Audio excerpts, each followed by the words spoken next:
Hello everyone, welcome to my channel CTET and KVS classes. Myself Mousami. तो चलिए आज की क्लास को शुरू करते हैं। तो हम लोग दिल्ली सल्तनत के बारे में पढ़ रहे थे। दिल्ली सल्तनत में किन किन राजवंशों ने शासन किया है।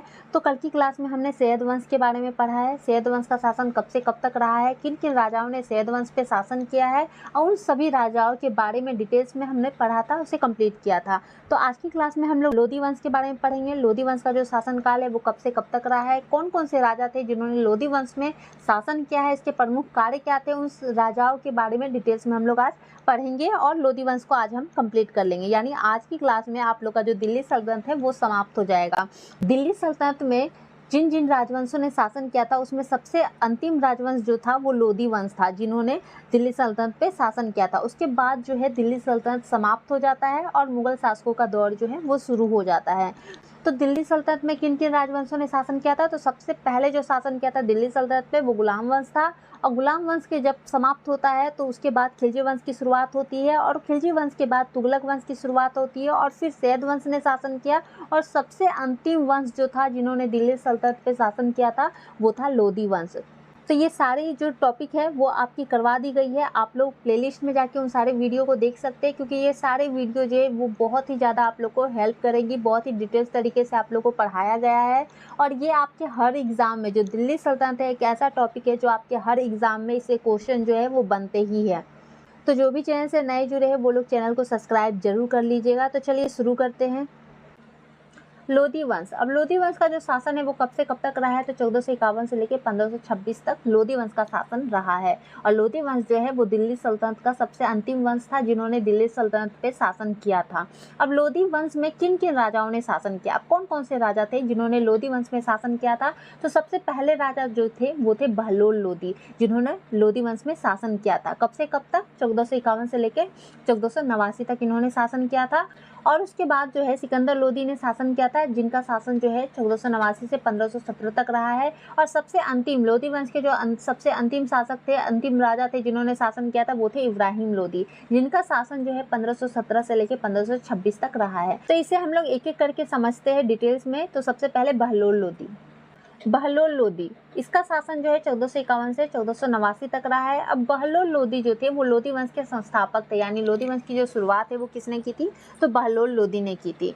यह दिल्ली के सुल्तानों में सर्वाधिक समय तक शासन किया था। अब दिल्ली के जितने भी सुल्तान थे, जो दिल्ली सल्तनत में जो सुल्तान बने हैं, जो राजा थे, उन सभी राजाओं में सर्वाधिक अधिक समय तक शासन करने वाले जो राजा थे वो कौन थे, तो बहलोल लोधी।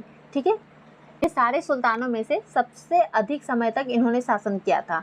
यह कभी सिंहासन पर नहीं बैठा, बल्कि यह कालीन पर बैठता था और इसके चारों तरफ सलाहकार बैठते थे। अब क्या होता था, जो बहलोल लोधी थे वो कभी सिंहासन पर नहीं बैठते थे। इनकी जो एक सिंहासन होती थी, जो कुर्सी होती थी, इन्हें दिया जाता था राजा बनने पे, उस सिंहासन पे ये कभी नहीं बैठते थे, बल्कि ये नीचे बैठते थे, एक कालीन बिछा के बैठते थे, और इनके चारों तरफ जो है इनके सलाहकार बैठा करते थे। इसने बहलोली नामक चांदी की मुद्रा प्रचलित की, जो टंका के मूल्य का 1/3 था। अब क्या हुआ, जो बहलोल लोधी थे इन्होंने बहलोली नामक चांदी की मुद्रा जो है वो प्रचलित की थी, जो कि टंका के मूल्य का 1/3 था। क्या था, तो बहलोल लोधी द्वारा प्रचलित की गई कौन सी मुद्रा थी, तो बहलोली नाम की चांदी की मुद्रा थी। कौन सी मुद्रा, चांदी की मुद्रा थी, इसे ध्यान रखिएगा। बहलोली नामक चांदी की मुद्रा थी जो कि बहलोल लोधी द्वारा प्रचलित कराई गई थी। अब बहलोल लोधी जो थे वो जौनपुर के शासक हुसैन शाह सरकी को पराजित कर जौनपुर दिल्ली में मिला लिया। अब क्या हुआ, बहलोल लोधी जो थे वो जौनपुर के शासक हुसैन शाह सरकी, तो जौनपुर के शासक कौन थे, हुसैन शाह सरकी थे, उनको पराजित किया, उनको हराया, और उसके बाद जो जौनपुर था उसको दिल्ली में इन्होंने मिला लिया। अब देखिए सिकंदर लोधी।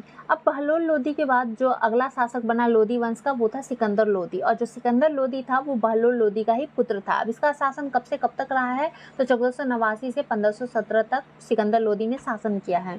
बहलोल लोधी के बाद सिकंदर लोधी शासक बनता है, और लोधी वंश का सबसे प्रतापी शासक सिकंदर लोधी था। तो बहलोल लोधी जो था उसके बाद उसका ही पुत्र सिकंदर लोधी जो है वो शासक बनता है, और लोधी वंश का सबसे प्रतापी शासक जो है वो सिकंदर लोधी ही था। तो अगर ये क्वेश्चन पूछा जाता है कि लोधी वंश का सबसे प्रतापी शासक कौन था, तो सिकंदर लोधी था।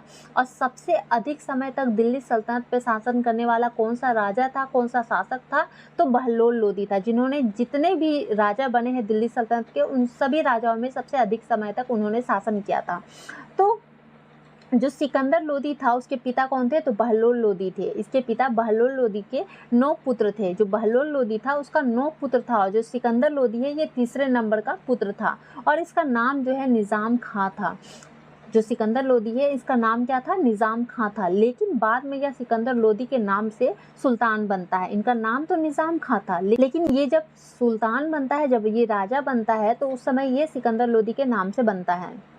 अब देखिए सिकंदर लोदी के प्रमुख कार्य। जो सिकंदर लोदी थे ये तो सबसे प्रतापी राजा थे, सबसे प्रतापी शासक थे। अब इनके प्रमुख कार्य कौन कौन थे जो इनके द्वारा किया गया था, तो 1504 में इसने आगरा शहर की स्थापना की थी। कब की थी, 1504 ईस्वी में इन्होंने आगरा शहर की स्थापना की थी और बाद में आगरा को ही अपनी राजधानी बना ली। तो सिकंदर लोदी की राजधानी क्या थी, तो आगरा इसकी राजधानी थी।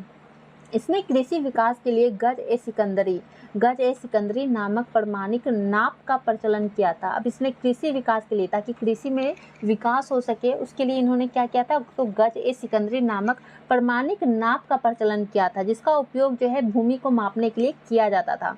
तो गज ए सिकंदरी जो नामक एक प्रमाणिक नाप था, इसका प्रचलन क्यों किया गया था और किस लिए, इसका यूज़ किस लिए होता था, उपयोग क्यों होता था, तो भूमि को मापने के लिए इसका उपयोग किया जाता था। और ये किसने शुरुआत की थी, तो कृषि के विकास के लिए सिकंदर लोदी ने इसकी शुरुआत की थी।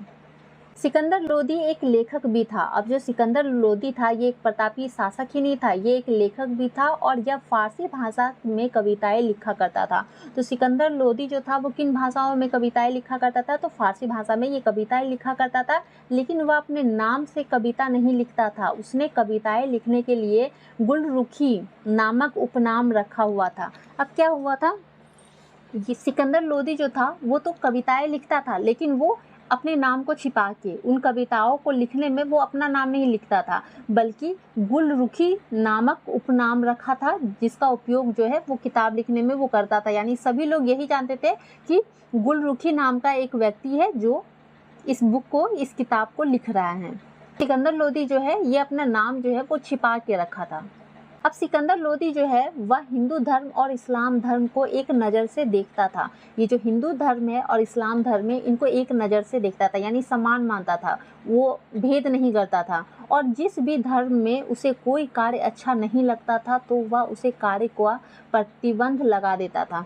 अब क्या होता था, किसी भी धर्म में ऐसा नहीं है कि वो इस्लाम है या फिर वो हिंदू है तो उसके लिए पक्षपात किया जा रहा है, ऐसा नहीं था। वो सभी धर्म को समान मानता था और किसी भी धर्म में अगर कोई ऐसा कार्य हो रहा हो जो उसे अच्छा नहीं लगता है तो वो क्या करता था, उस कार्य पे प्रतिबंध लगा देता था, रोक लगवा देता था, ताकि वो कार्य जो है वो ना हो सके।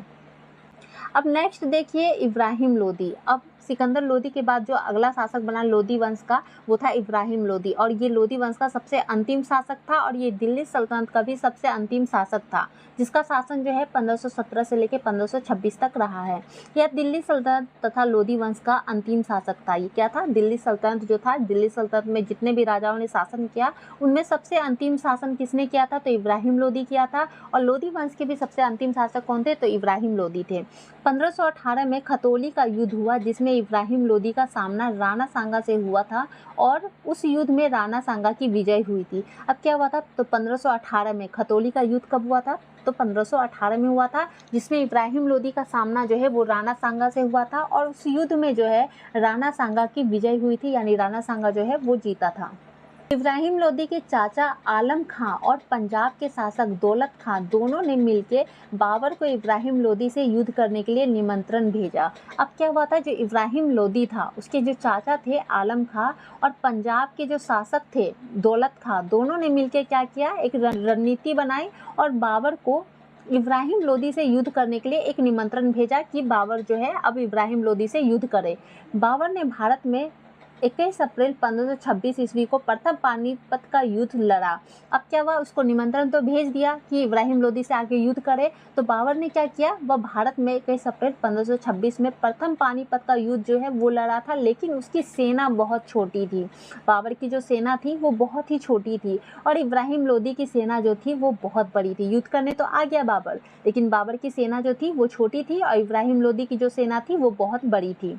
तो देखिए बाबर ने युद्ध में तोपों का प्रयोग किया। भारत में पहली बार तोपों का प्रयोग हुआ था। अब पानीपत के ही युद्ध जो हुआ था उसमें बाबर ने तोपों का प्रयोग किया था। किस युद्ध में तोप का प्रयोग हुआ था सबसे पहली बार, तो पानीपत के प्रथम युद्ध में हुआ था। किसने किया था? तो बाबर ने किया था। ये पहली बार प्रयोग हुआ था तोपों का भारत में। बाबर के 2 प्रमुख तोपची थे जिनका नाम अली और मुस्तफ़ा था। अब तोपची मतलब क्या होता है? तो जो तोप चलाने वाला व्यक्ति होता है उसे तोपची कहा जाता है। तो बाबर के 2 प्रमुख तोपची थे जो तोप चलाते थे, जो वो प्रमुख थे, जिनका नाम क्या था? अली था और मुस्तफ़ा था। इसने युद्ध में तुगलमा पद्धति का प्रयोग किया और इसी पद्धति और तोपों के प्रयोग से छोटी सेना होने के बाद भी इब्राहिम लोदी की विशाल सेना को हरा दिया। क्या हुआ था? जो बाबर थे उन्होंने तुगलमा पद्धति का प्रयोग किया था। अब ये तुगलमा पद्धति जो है ये है क्या? तो ये मध्यकाल की एक सुदृढ़ युद्ध नीति है। ये मध्यकाल में एक सुदृढ़ यानी मजबूत जो है युद्ध की एक नीति थी तुगलमा पद्धति। अब इसका प्रयोग करके और साथ ही तोपों का प्रयोग करके अपने छोटी सी सेना, जो बाबर की जो छोटी सी सेना थी, उसके साथ इब्राहिम की बड़ी विशाल सेना को इन्होंने हरा दिया था। इब्राहिम लोदी युद्ध में मारा गया और वह दिल्ली सल्तनत का आखिरी शासक होने के साथ साथ पहला ऐसा दिल्ली सल्तनत का सुल्तान भी बना जो युद्ध में मारा गया था। अब जो इब्राहिम लोदी था वो युद्ध में मारा गया। जब ये युद्ध हुआ पानीपत का तो उसमें इब्राहिम लोदी मारा गया और दिल्ली सल्तनत का वो आखिरी शासक होने के साथ साथ यानी दिल्ली सल्तनत जो है वो इब्राहिम लोदी के साथ ही समाप्त हो जाती है और साथ ही साथ वो पहला ऐसा शासक था जिसने दिल्ली सल्तनत के सुल्तान भी बना और युद्ध में मारा भी गया। दिल्ली सल्तनत का संपूर्ण खात्मा हो जाता है और इसके साथ ही भारत में मुगल शासकों का दौर जो है वो शुरू हो जाता है। अब क्या होता है? इब्राहिम लोदी की जब मृत्यु हो जाती है तो पूरे दिल्ली सल्तनत जो है उसका खात्मा हो जाता है, यानी दिल्ली सल्तनत का अंत हो जाता है। सबसे अंतिम शासक जो है वो इब्राहिम लोदी ही था जिन्होंने दिल्ली सल्तनत पे शासन किया था। तो दिल्ली सल्तनत का खात्मा हो जाता है और साथ ही मुगल शासकों का दौर जो है वो शुरू हो जाता है, यानी यहाँ से मुगलों का शासन जो है वो शुरू हो जाता है। आपका दिल्ली सल्तनत जो है वो कंप्लीट हो गया है। पूरे दिल्ली सल्तनत के बारे में हमने डिटेल्स में पढ़ा है, अच्छी तरीके से हर एक पॉइंट्स को डिटेल्स में समझा है। तो इसने भी उस क्लासेस को नहीं देखी वो लोग प्लेलिस्ट में जाके जरूर सारी क्लासेस को देखिएगा, क्योंकि दिल्ली सल्तनत जो है ये बहुत ही ज़्यादा इंपॉर्टेंट टॉपिक है। तो हमने क्या क्या समझा है दिल्ली सल्तनत के बारे में? दिल्ली सल्तनत में किस किस राजवंशों ने शासन किया था? तो सबसे पहले जो थे गुलाम वंश का शासन हुआ था जिन्होंने 1206 से लेकर 1290 तक शासन किया था। उसके बाद जो है खिलजी वंश का शासन शुरू हुआ था जिन्होंने 1290 से लेकर के 1320 तक शासन किया था। और उसके बाद तुगलक वंश का शासन शुरू हुआ जिन्होंने 1320 से लेकर के 1414 तक शासन किया था। और उसके बाद सैयद वंश का शासन हुआ जिन्होंने 1414 से लेकर 1451 तक शासन किया था। और सबसे अंतिम वंश जो था जिन्होंने दिल्ली सल्तनत पे शासन किया था वो था लोदी वंश जिन्होंने 1451 से लेकर 1526 तक शासन किया था। और सबसे अंतिम शासक कौन थे दिल्ली सल्तनत के? तो इब्राहिम लोदी थे। और लोदी वंश के भी सबसे अंतिम शासक कौन थे? तो इब्राहिम लोदी थे। तो यहाँ से आपका दिल्ली सल्तनत जो है वो खत्म होता है और मुगल शासकों का जो दौर है वो शुरू होता है। तो इसके नेक्स्ट क्लास में हम लोग मुगल शासकों के बारे में पढ़ेंगे। तो आज के लिए इतना ही। अगर वीडियो पसंद आई हो, अच्छी लगी हो तो वीडियो को लाइक, शेयर और चैनल को सब्सक्राइब जरूर कर लीजिएगा। दिल्ली सल्तनत में प्रमुख इमारतें कौन कौन सी थी? जो भी दिल्ली सल्तनत में शासन किए थे, जिन जिन राजाओं ने, उन्होंने प्रमुख इमारतें बनवाई थी, उन इमारतों के बारे में और साथ ही उस इमारत की विशेषता क्या है, अगर ये सारे पॉइंट्स को आप लोग जानना चाहते हैं तो कमेंट्स में ज़रूर बताइएगा। एक क्लास जो है आपकी स्पेशल प्रमुख इमारतों के बारे में करवा दी जाएगी। तो वीडियो पसंद आई हो, अच्छी लगी हो तो वीडियो को लाइक, शेयर और चैनल को सब्सक्राइब जरूर कर दीजिएगा।